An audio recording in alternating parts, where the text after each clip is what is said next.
Hi, Scorpio.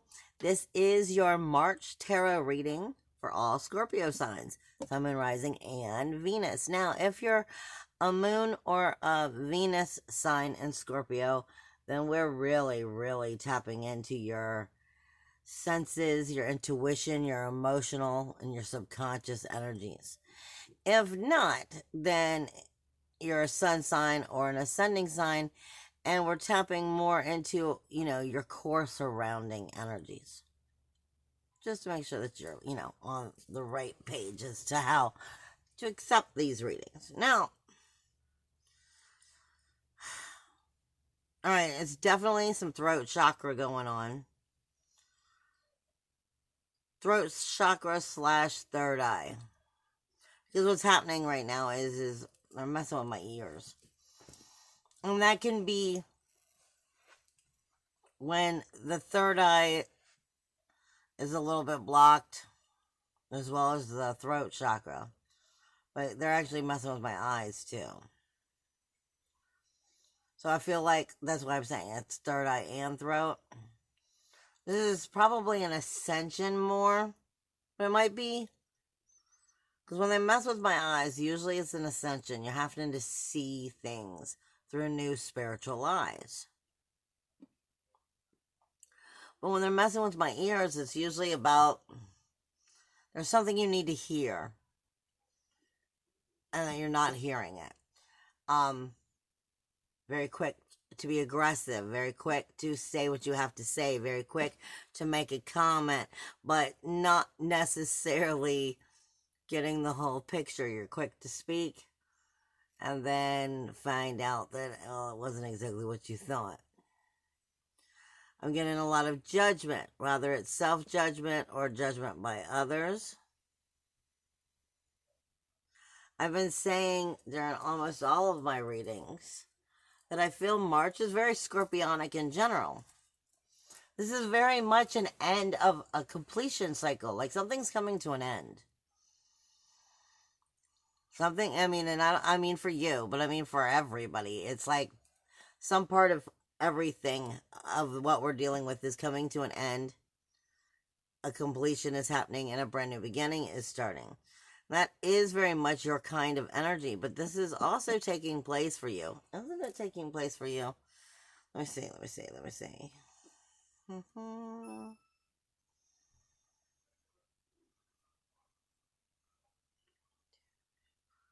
Your fourth and fifth house. So your inner emotional security, your personal foundations, your karmic lessons, your true roots, your, I was just told, possessions. For some of you, this could be, because it's also the fifth house. The fifth house is also dealing with, our creative outlet, our creative expression, our pursuit of pleasure, hobbies, interests, sports, dating, gambling, sex, fun. It's about enjoying being a part of life and enjoying life. But I'm very much getting some stubborn, inflexible energies. So, and this is talking when, like I said, I'm getting possessions, which typically comes in that second house for me. And that is self-worth, self-value, self-esteem. But this is also, it may be part of that self-expression, the creative expression that allows you to possess yourself. But it may be talking about things that also help you to create and express yourself. Say you're a guitarist. Well, you need a guitar to play the guitar, okay? If you're an artist and you paint, you need paintbrushes and paint. So it may be possessions that you own that help you enhance, that creative expression.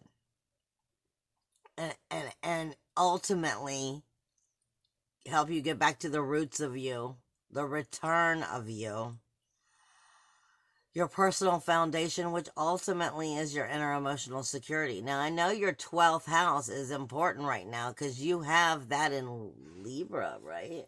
I'm thinking, right?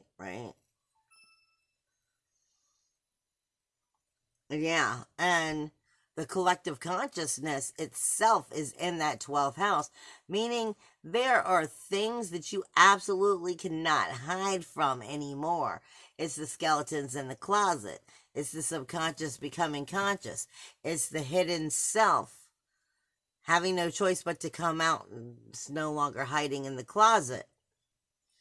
It's the grief, sorrow, shame, and blame, the anxiety, doubt, fear, pride that is locked away. That's created the insecurities that typically ends up making us think it's securities because we've held on to those insecurities for so long we became comfortable with them. Definitely throat chakra. I feel like this is definitely communication to self more than the outer community.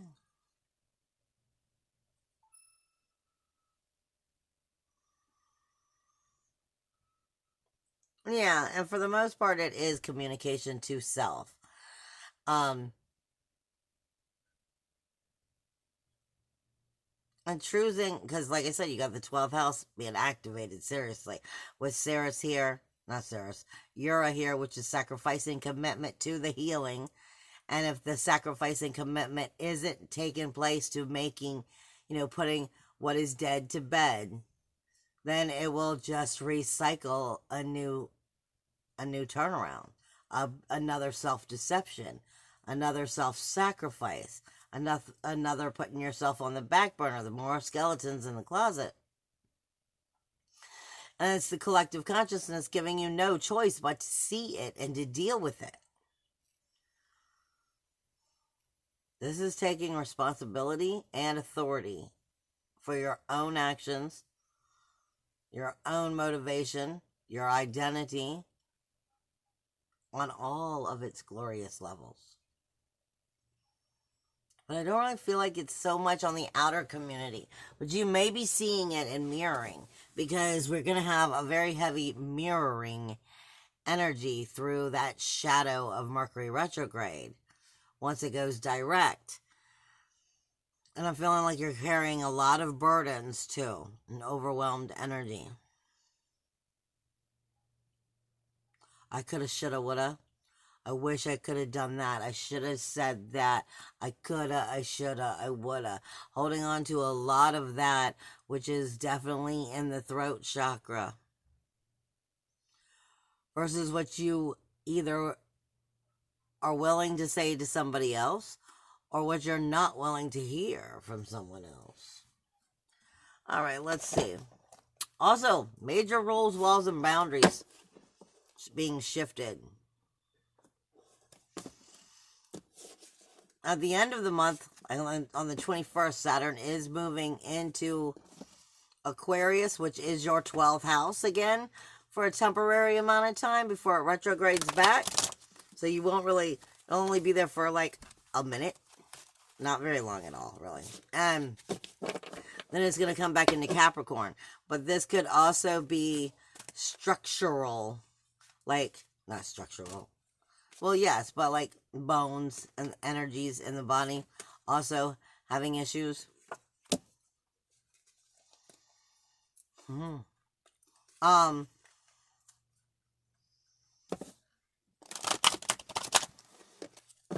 But sacrifice, sacrifice and commitment to the rules, walls, and boundaries in your larger groups, your communities, your friends, your memberships. Are they supporting your goals and dreams? Because if they're not, they're the wrong community, and instead it's a jail.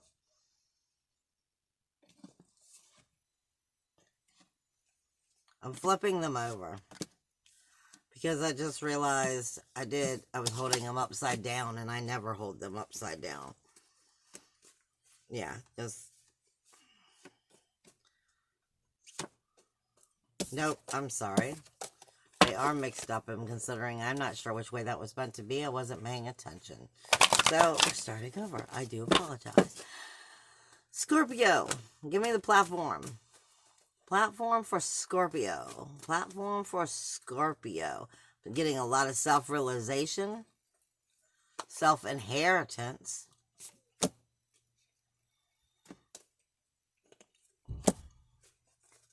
That's looking pretty good. Platform. Give me the platform for Scorpio. Looking pretty good so far. You have the High Priestess. For me, the High Priestess is more powerful than the Magician. And the reason why, yeah, I'm definitely getting setting new rules, walls, and boundaries, or the need to. Especially within what's spoken, speaking it, because it's like they're killing my teeth right now. But usually once I say it, it stops hurting.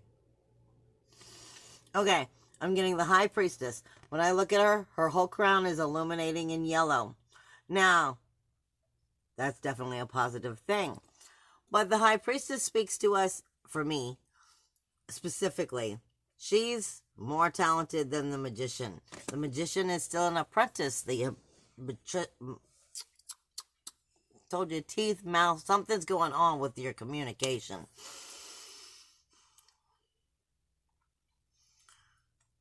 The Magician, for me, happens to be higher. The High Priestess happens to be higher than the Magician.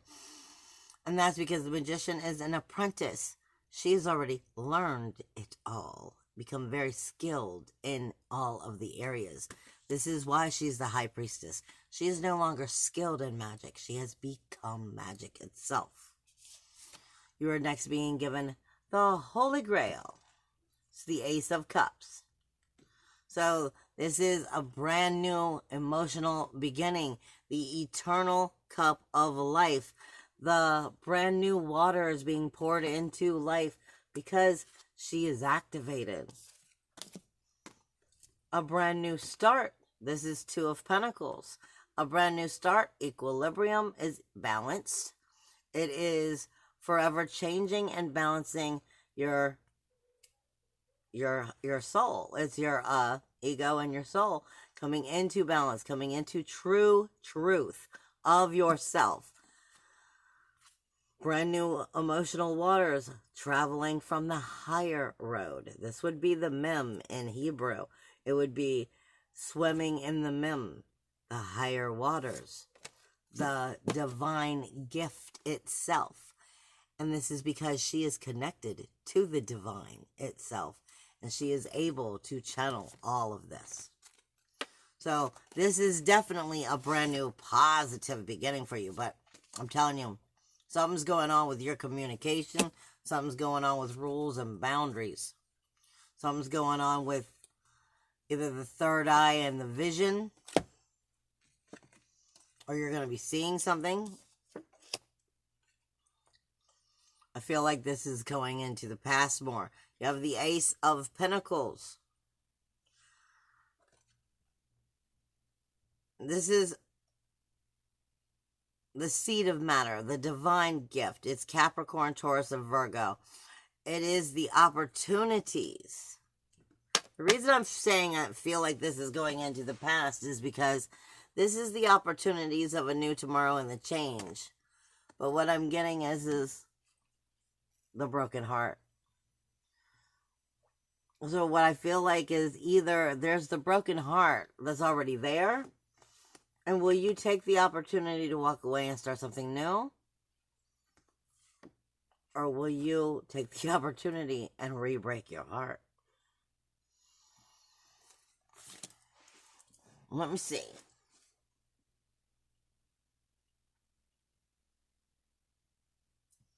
You're speaking up this time.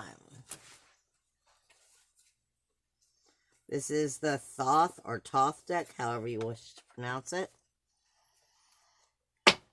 Can you please clarify what this Three of Swords is doing there?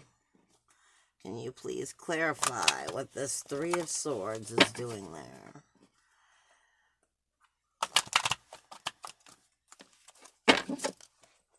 What is the Three of Swords here for? What is this about?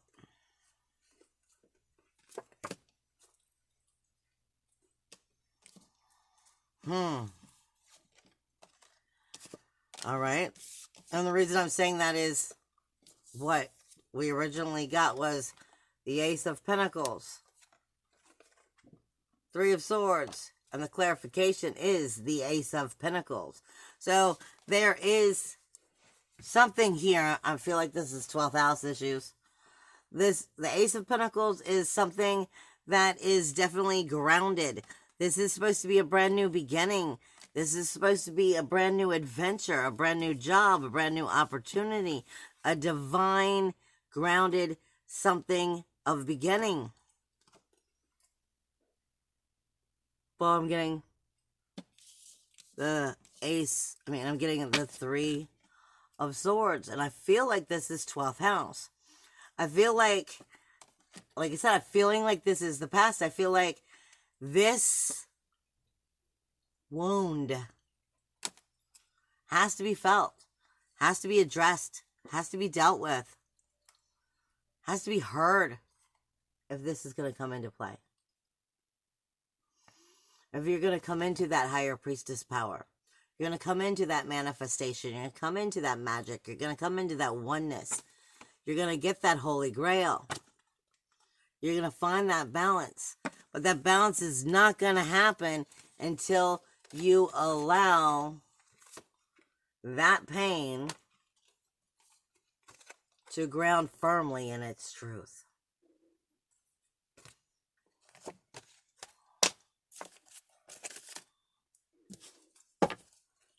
Can you please explain this a little bit more in depth? Please explain this in more depth. Clarification again.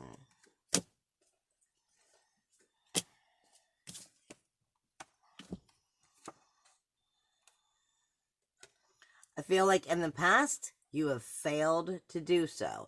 You have failed to actually face this head on. Ground, sit in it, understand it, mature in it. And I don't mean sit in your sorrow. I mean learn what the healing was. Learn what the message is. Learn the lesson. Because I feel that this is coming as Seven of Discs, Seven of Sorrow. This is learning how to break the mindset that's created this over and over again.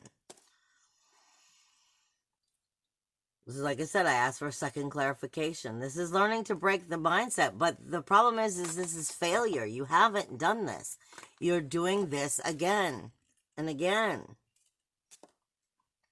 which is simply keeping you from that high priestess that you are, keeping you from the divine waters, keeping you from the balance and the oneness and moving forward, which ultimately turns you right back around from keeping you from your inner high priestess.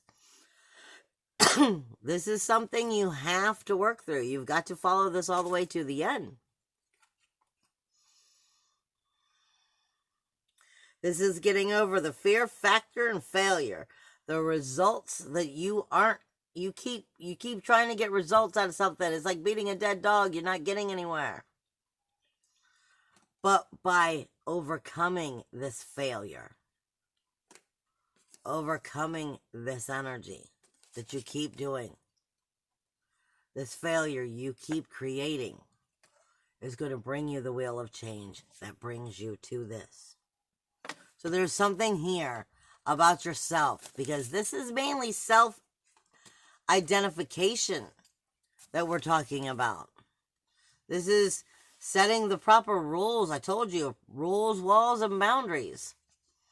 Breaking the way you're thinking so that the victory can be made. This is a very positive thing, but like I said, there's some kind of major sorrow within yourself that you're trying to avoid. You're trying really hard to keep that locked up. And the more you lock it up, it's like this. The law of attraction, which is manifestation. And if the manifestation is not coming in the way you want it to, it's most likely because This is keeping the vibration from receiving what you want. And in fact, what it's doing is bringing more of this. And it's not being healed because the failure is there. This is having to face a part of yourself because most of these energies are taking place inside of your energies. And what I mean by that is like the first 6 houses, which is your awareness, your value, your communication, as well as communication with others, your inner emotional security, your home, your inner child, your creative expression, and your daily routines. Spirit is saying this also has to deal with your reputation, your honor, and your financial success, as well as your hopes, your dreams, your ambitions, your spiritual truths. There's a part of the hidden self that you are not accepting. And it's not about accepting it. It's about honoring it so it can heal. All of the readings have gone off the way I normally do them. I'm just letting them go. Because normally I have a pattern I follow and they're like, yeah, no, for this month. So I'm just going with what it is. What I'm getting next is the Princess of Swords. She is very fixed and volatile. She is emotional actions. Like I said, something is going on with the communication and my teeth are hurting, which is just making me want to say shut up because there's something you need to hear, but you're too busy throwing out your answers, too busy saying what you have to say, so you're not hearing whatever that valid, important thing is that will illuminate the whole thing. This is control your energy, control your emotions.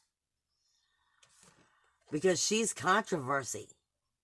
She is doing exactly what I feel like you're not supposed to be doing.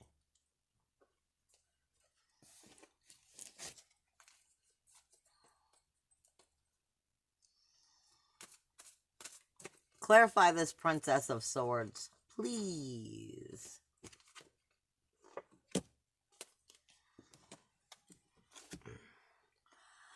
The Prince of Pentacles in reversed. What was I just saying?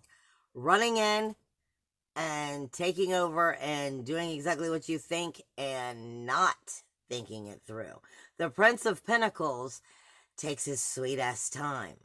Takes his sweet time. He's always the one that crosses the finish line. Aquarius, Capricorn, Pisces. This could possibly be. Or an air sign. He's slow and steady so that he gets it right. But coming with the Princess of Pentacles in reverse, this is saying exactly what I feel. Like this is, you're just running out during this month, saying what you have to say, having that word vomit, you know, just crashing into the situation and taking over, and you don't know everything. Which is actually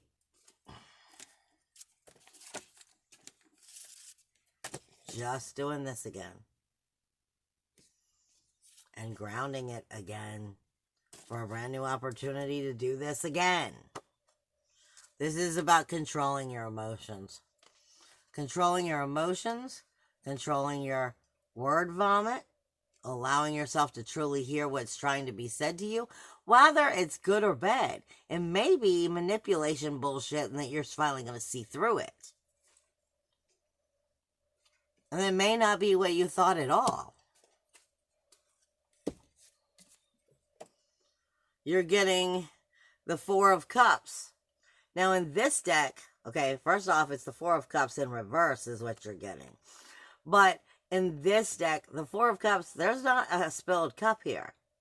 This is the illuminating waters, learning how to swim in them in this deck, and then understanding that the illumination is above it. He's holding on to the moon. He's holding on to that ascension.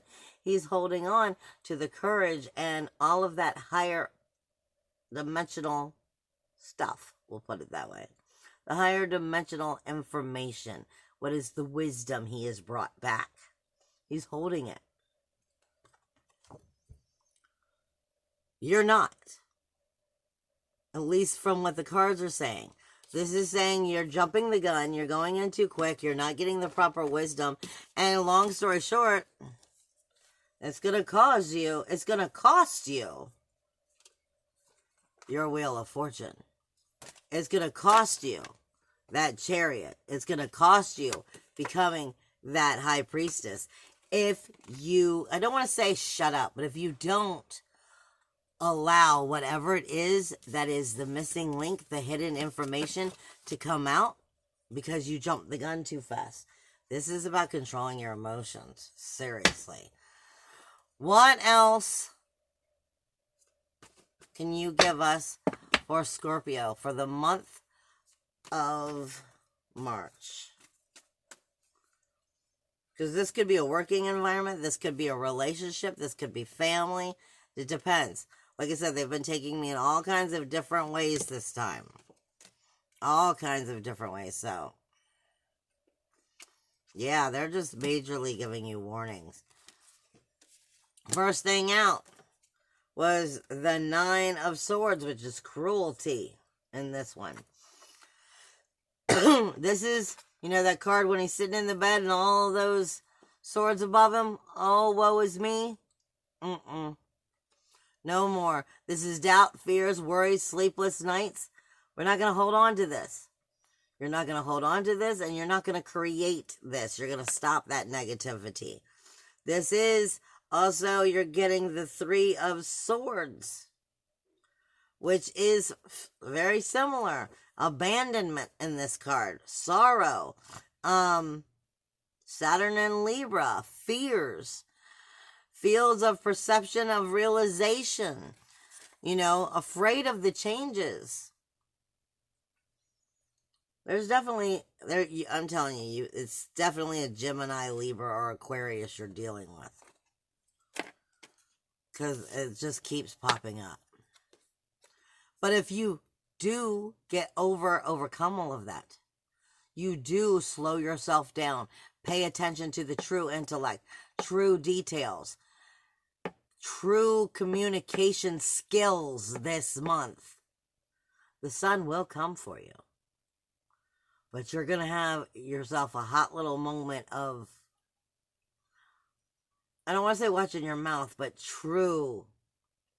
I feel like a mouse. Like, sometimes silence is best, because when you don't give them what they need or what they want and you don't feed into it, you're able to see the illumination coming. I really feel like that's what this month is about. Use your brains. Use your wits. Slow down. Because there's something here you're going to find out that's highly important. Highly illuminating and can change everything for you and make things better. But don't miss it because you jumped the gun too fast. I love you guys. Bye.